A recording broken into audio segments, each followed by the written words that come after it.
CAG को ही CAG बोलते हैं आप शॉर्टकट में, है ना। तो लिखेंगे बेटा CAG को बेटा लिखेंगे आप हिंदी में नाम लिख लेंगे नियंत्रक। याद आया आप लोगों को? नियंत्रक एवं महालेखा प्रेक्षक।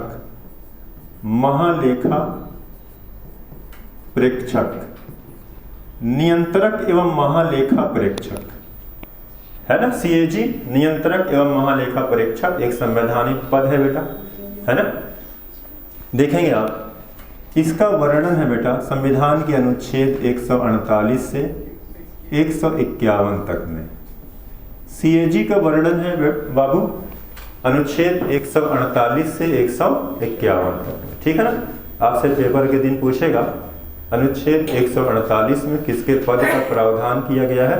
CAG का, है ना, नियंत्रक एवं महालेखा प्रेक्षक का। ठीक बेटा, लिखेंगे बेटा CAG, लिखेंगे आप CAG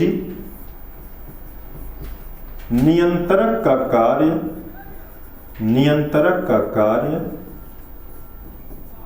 नहीं करता, जैसा कि वहां लिखा है ना, नियंत्रक का कार्य नहीं करता। पहली बात तो यही है, आप जान जाए बाबू कि CAG नियंत्रक का कार्य नहीं करता, है ना। लिखेंगे ये केवल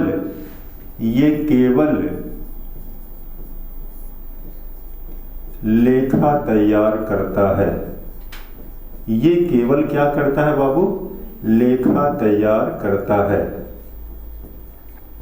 ये केवल लेखा तैयार करता है।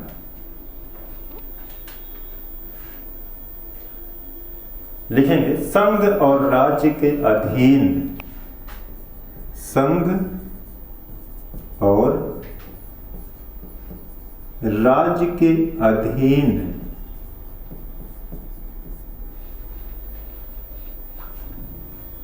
संघ और राज्य के अधीन जो कुछ भी खर्च होता है, जो कुछ भी खर्च होता है मात्र उसका लेखा तैयार करता है। CAG ऐसा पद है ना, जिसका काम है महालेखा परीक्षक बेटा। ये संघ और राज्य के अधीन जो भी खर्च होता है उसका क्या करता है? लेखा तैयार करता है। महालेखा परीक्षक का वर्णन संविधान के कौन कौन से अनुच्छेदों में मिल रहा है आपको? 148 से 151 तक में, है ना।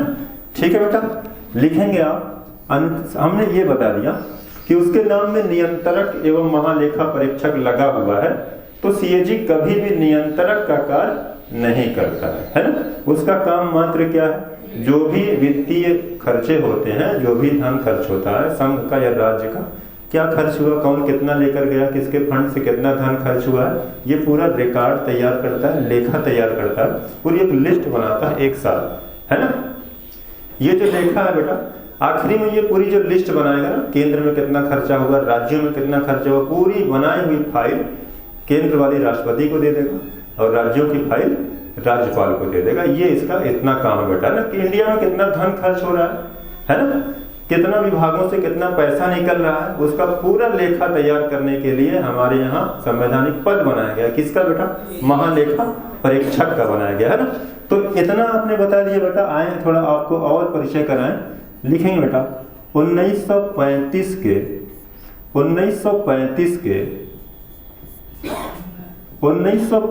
के भारत शासन अधिनियम में 1935 के भारत शासन अधिनियम में पहली बार, खूब इंपॉर्टेंट है बाबू, 1935 के भारत शासन अधिनियम में पहली बार इस पद का प्रावधान किया गया था। ठीक है ना, पहली बार इस पद का प्रावधान किया गया था। किस अधिनियम में बेटा पहली बार CAG के पद का प्रावधान किया गया था? 1935 के भारत शासन अधिनियम में। ठीक है ना, तो इसको याद रखेंगे बेटा आप, समझे आप। तो आपसे बाई चांस अगर पूछे बेटा, अच्छा एक सवाल यहीं पर आप बता दें, कि लोकसभा के अध्यक्ष और उपाध्यक्ष के पद का प्रावधान पहली बार किस अधिनियम में आया था? 1919 वाले अधिनियम में, है ना। और 1919 के अधिनियम को कौन से सुधार के नाम से जानते हैं हम? मॉन्टेग्यू चेम्सफोर्ड सुधार, है ना। अच्छा, मॉन्टेग्यू चेम्सफोर्ड सुधार में एक बड़ी कमी रह गई थी जिसकी हमारे यहाँ खूब आलोचना हुई थी, है ना। प्रांतों में क्या कर दिया गया था? द्वैध शासन लगा दिया गया। अच्छा बेटा, आप बताएं, प्रांतों के इस द्वैध शासन को एक अधिनियम के द्वारा इस कमी को, इस बुराई को समाप्त किया गया था। वो कौन सा अधिनियम आया था? भारत शासन अधिनियम 1935, है ना। भारत शासन अधिनियम 1935 में बहुत सारे प्रावधान आए, उन्हीं में से एक पद आया था ये वाला पहली बार बेटा। कौन सा पद आया था? सीएजी का पद आया था ना। तो एक चीज ये जानेंगे बेटा, आप पैराग्राफ चेंज करेंगे आप और आकर लिखेंगे बेटा अनुच्छेद 148, अनुच्छेद 148, अनुच्छेद संख्या 148 खूब इंपॉर्टेंट है ना। वनडे वाले जितने लड़के उनकी परीक्षा के लिए ये एक आर्टिकल पर्याप्त है। बाकी जो यूपीएससी की तैयारी करें, पीसीएस स्टेट वाली तैयारी करें, उनके लिए ना हर एक लाइन जानना समझना जरूरी है, समझे आप। तो अब आप देखेंगे बेटा आर्टिकल 148 में लिखेंगे बेटा सीएजी के पद का प्रावधान है। सीएजी के पद का प्रावधान है। सीएजी के पद का प्रावधान किस अनुच्छेद में बेटा? 148 में है। लिखेंगे इसकी नियुक्ति सीएजी की नियुक्ति कौन करता है? देखें कितना आसान है ये टॉपिक, बड़ा आसान, एकदम छोटा चैप्टर है ये, है ना। इसकी नियुक्ति कौन करता है बेटा? लिखेंगे इसकी नियुक्ति राष्ट्रपति करता है। इसकी नियुक्ति कौन किया बेटा? सीएजी की नियुक्ति कौन करता है? राष्ट्रपति करता है। कंप्लीट क्लियर है ना आप लोग? अच्छा, लिखेंगे बेटा इसकी योग्यताएं, लिखेंगे सीएजी की योग्यताएं, सीएजी की योग्यताएं। कुछ भी नहीं जानना है, सुप्रीम कोर्ट पढ़ लिए आप, है ना। आप संसद के बाद सुप्रीम कोर्ट भी तो पढ़े हैं, है ना। अब जरा देखें आप इसकी योग्यताएं बेटा, लिखेंगे सुप्रीम कोर्ट के न्यायाधीश जितनी योग्यताएं होनी चाहिए। अब जरा देखें आप, काम ही आसान हो गया, है ना। सुप्रीम कोर्ट के न्यायाधीश जितनी योग्यताएं इसकी क्या होनी चाहिए बेटा? इतनी इसकी योग्यताएं होनी चाहिए, है ना। इसकी योग्यताएं कितनी होनी चाहिए बेटा? आपने कहा कि सुप्रीम कोर्ट के न्यायाधीश की जितनी इसकी योग्यताएं होनी चाहिए। अभी लिखें बेटा वित्तीय मामलों की इसे समझ होनी चाहिए। वित्तीय मामलों की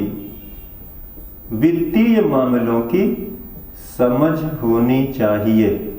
वित्तीय मामलों की समझ होनी चाहिए बेटा, है ना। अच्छा, सीएजी की नियुक्ति कौन किया बेटा? राष्ट्रपति करता है। पैराग्राफ चेंज करके लिखेंगे बेटा शपथ। इसे शपथ कौन दिलाता है? लिखेंगे एकदम आसान है बाबू, इसको शपथ भी कौन दिलाता है? राष्ट्रपति दिलाता है। सीएजी को उसके पद के लिए शपथ दिलाई जाती है और ये शपथ कौन दिलाता है बेटा? राष्ट्रपति दिलाता है, ठीक है ना। सीएजी को उसके पद के लिए शपथ कौन दिलाता है? राष्ट्रपति दिलाता है। लिखेंगे बेटा ये शपथ का प्रावधान, लिखेंगे ये शपथ का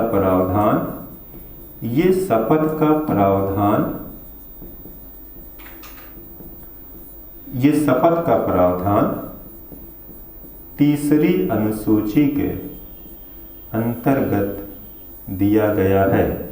ये शपथ का प्रावधान तीसरी अनुसूची के अंतर्गत दिया गया है। ये शपथ का प्रावधान बेटा आपने अनुसूचियां पढ़ा होगा संविधान की। कुल कितनी अनुसूचियां हैं? 12 अनुसूचियां हैं। पहली अनुसूची में क्या? संघ एवं उसके राज्य क्षेत्रों का वर्णन है। दूसरे में क्या? वेतन का वर्णन है। तीसरे में क्या है? शपथ का वर्णन है। तो तीसरी अनुसूची के अंतर्गत वो शपथ का प्रावधान है ना। शपथ कौन दिलाएगा? राष्ट्रपति। नियुक्ति कौन किया है? राष्ट्रपति। योग्यता सबसे बड़ी ये है कि उसे वित्तीय मामलों की समझ हो, लेखा की समझ हो, कम से कम वो सारी चीजें हैं। बाकी आप लिखें बेटा, लिखेंगे बेटा यहाँ लिख दे रहे सीएजी का कार्यकाल, है ना। ये खूब इंपॉर्टेंट है, परीक्षाओं में खूब पूछा जाता है बेटा। सीएजी का कार्यकाल, सीएजी का कार्यकाल, जब किसी को सीएजी नियुक्त किया गया, शपथ दिला दी गई, तो कितने वर्षों के लिए वो अपने पद पर रहेगा बेटा? लिखेंगे 665। इनमें से जो पहले आए लिख लेंगे बेटा 6 वर्ष, और ये 65 वर्ष, और नीचे लिख लेंगे इनमें से जो पहले आए, जो पहले आए, है ना? यानी कि 6 साल हो गया तो 6 साल पे रिटायर हो जाएगा, और अगर 65 साल का हो गया तब भी रिटायर हो जाएगा। 665, इसका कार्यकाल कितना है बाबू? 665 है ना? अच्छा, अब एक चीज बेटा यही नोट डाल करके लिखेंगे जो बहुत इंपॉर्टेंट है ना? अब जरा देखेंगे, आप लिखेंगे पद मुक्त होने के बाद, सीएजी बेहतरीन टॉपिक है बेटा, आप लिखेंगे पद मुक्त होने के बाद, पद मुक्त होने के बाद किसी भी सरकारी पद पर नियुक्त नहीं किया जाएगा। एक बार रिटायर हो गया तो जाए, है ना? पद मुक्त होने के बाद किसी भी सरकारी पद पर, किसी भी सरकारी पद पर नियुक्त नहीं किया जाएगा, है ना? अब वो किसी पद पर बाबू, समझ रहे हैं ना बात? पद मुक्त हो गया, रिटायर हो गया, तो अब किसी सरकारी पद पर वो नहीं जाएगा। इंडिया, पूरे भारत में किसी भी सरकारी पोस्ट को वो नहीं ले पाएगा, कहीं नहीं काम करेगा, है ना? तो किसी भी सरकारी पद पर नियुक्त नहीं किया जाएगा, है ना? अब ये देखें आप, बहुत इंपॉर्टेंट है, एक बार रिवीजन कराएं आप। किस आर्टिकल में इनके पद का वर्णन है? 48। नियुक्ति कौन किया है? राष्ट्रपति। शपथ कौन दिलाया है? राष्ट्रपति। कार्यकाल बाबू कितना है? 65 है, और कार्यकाल पूरा हो गया तो किसी भी सरकारी पद पर नहीं जाएगा। ठीक है ना? एकदम आसान है ना? इसलिए कह रहे थे ये चैप्टर ही आपका बहुत ज्यादा आसान है बाबू। एक हेडिंग यहाँ लिख दे रहे हैं, पद से हटाने की प्रक्रिया। बहुत आसान है ये भी, क्योंकि आप तो अब तक संविधान को पढ़ समझ चुके हैं सब। पद से हटाने की प्रक्रिया एकदम आसान, आप पूरा लिखिएगा, हम थोड़ा सा लिख रहे हैं। पद से हटाने की प्रक्रिया, पद से हटाने की प्रक्रिया। अब यहाँ पर 2 बातें लिखते हैं ना, जैसे अभी 2016 के पीसीएस वाले पेपर में एक सवाल आया था बेटा कि इनमें से वो कौन है, 4 नाम दिया था, है ना? इनमें से वो कौन है जो राष्ट्रपति के प्रसाद पर्यंत कार्य नहीं करता। राष्ट्रपति के प्रसाद पर्यंत काम करने का मतलब ये है जब राष्ट्रपति चाहे उसे उसके पद से हटा सकता है ना? जैसे राज्यपाल राष्ट्रपति के प्रसाद पर्यंत कार्य करता है। कौन है अभी राज्यपाल हमारे यहाँ? आनंदीबेन पटेल है। और राष्ट्रपति कौन है? द्रौपदी मुर्मू है। अगर मान ले राष्ट्रपति अपनी मर्जी से तो कोई काम नहीं करता है ज्यादातर, समझे आप? राष्ट्रपति प्रधानमंत्री और मंत्री परिषद की सलाह पर ही काम करता है। अभी हमारा मंत्री परिषद राष्ट्रपति जी को ये बता दे कि आप क्या करें, उत्तर प्रदेश के राज्यपाल को वहां से हटाइए, मध्य प्रदेश भेजिए, है ना? तो फिर कोई प्रावधान नहीं है, जैसे वो आदेश देगा तुरंत ही अपने पद से चले जाएंगे, है ना? लेकिन सीएजी में अगर राष्ट्रपति आदेश दे कि आप अपने पद से जाइए तो ऐसा प्रावधान नहीं है ना? तो आप लिखेंगे बेटा पद से हटाने की प्रक्रिया। देखिए पद से हट सकता है, अगर वो खुद ही त्याग पत्र दे दे, उसका कार्यकाल पूरा हो जाए तो ये अलग बात है, ये थोड़ी लिखाना है आपको, है ना? पद से हटाने की प्रक्रिया में सबसे पहले आप लिख लेंगे तो उसी में सब समझ में आ जाएगा बेटा। लिखेंगे बेटा ये राष्ट्रपति के, जो मैंने कहा 2016 पीसीएस में सवाल आया था तो यही सही था, ये राष्ट्रपति के प्रसाद पर्यंत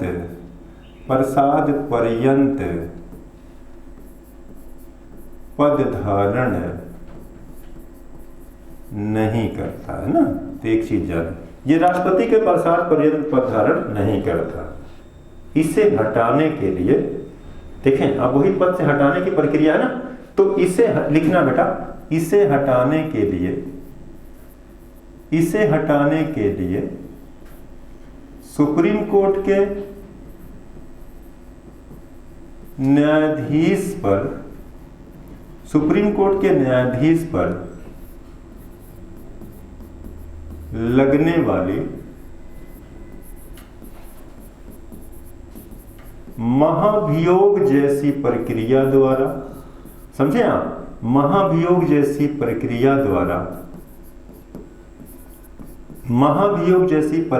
द्वारा हटाया जाता है। महाभियोग जैसी प्रक्रिया द्वारा इसे हटाया जाता है। सीएजी को कैसे हटाएंगे?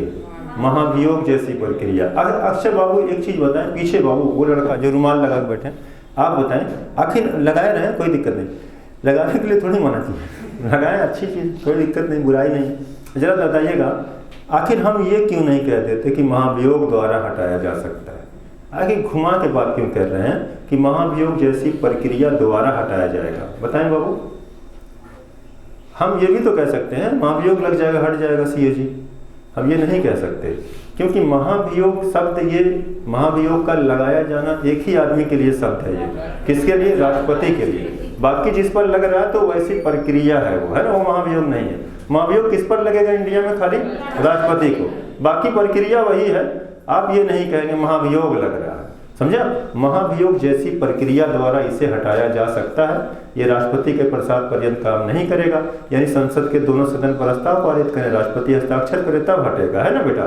तो महाभियोग जैसी प्रक्रिया द्वारा इसे हटाया जाएगा। अब बात ये हो गई बेटा, किस अनुच्छेद में सीएजी का वर्णन है? 148। नियुक्ति कौन किया? क्या राष्ट्रपति अपनी मर्जी से कर देगा? नहीं। किनकी सिफारिश पर करता है? प्रधानमंत्री मंत्रिपरिषद। क्लियर हो गया? कार्यकाल कितना है? 6 शपथ कौन दिला दिया? राष्ट्रपति, है ना?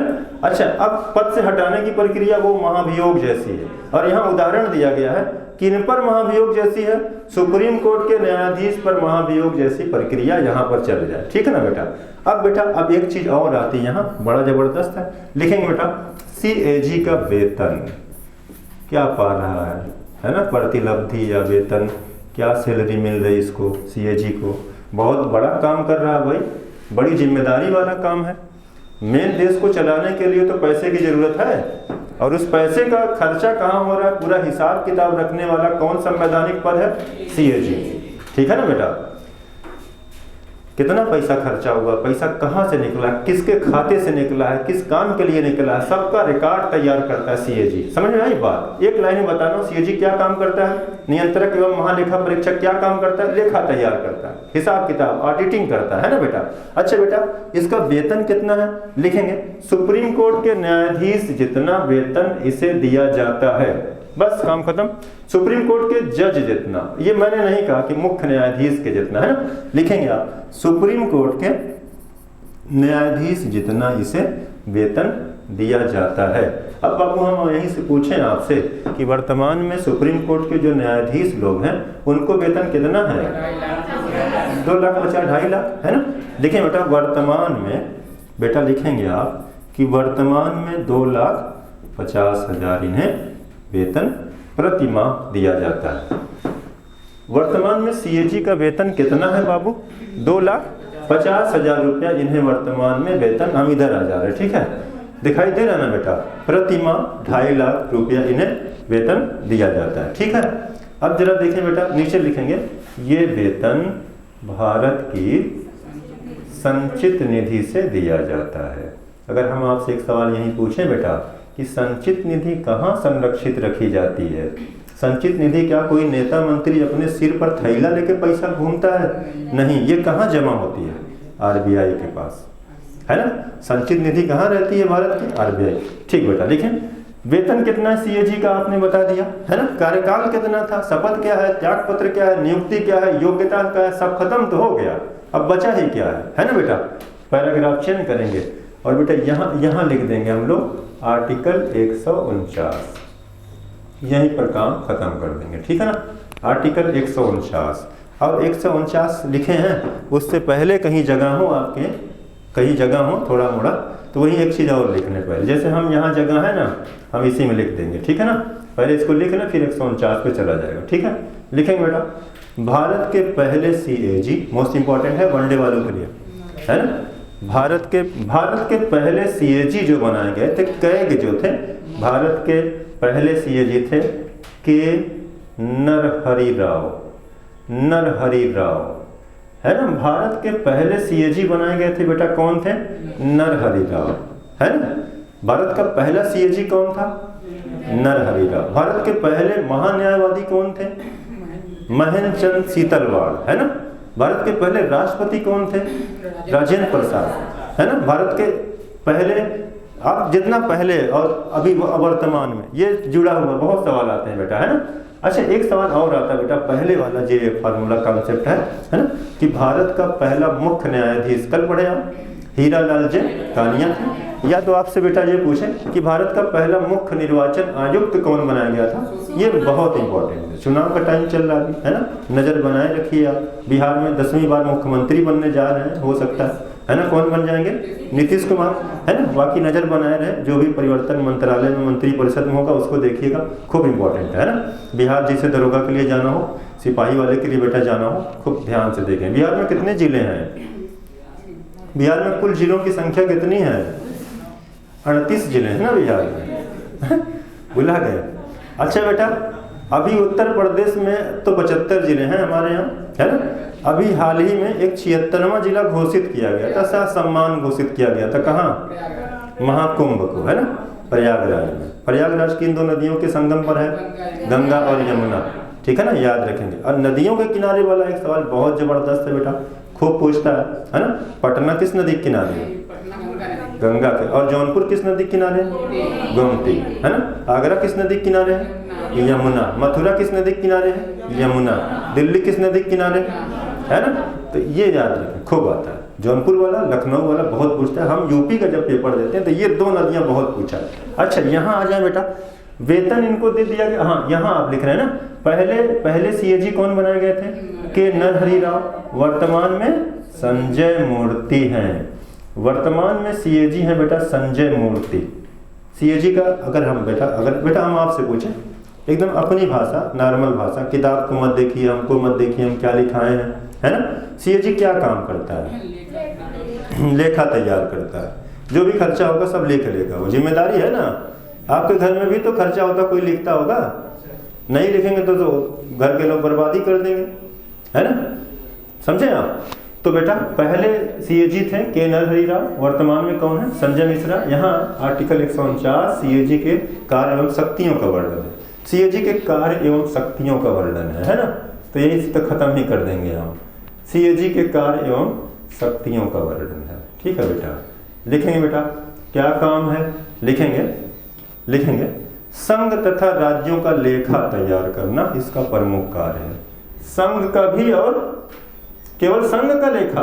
अरे पूछा भाई यूपीएससी में, सीएजी के बारे में दिए गए कथनों को पहचाने और सही कथनों की पहचान करें, तो 4-5 कथन दिया, बड़ा लिखा, है ना। कोई दिक्कत नहीं, आप पढ़ ले, सब जान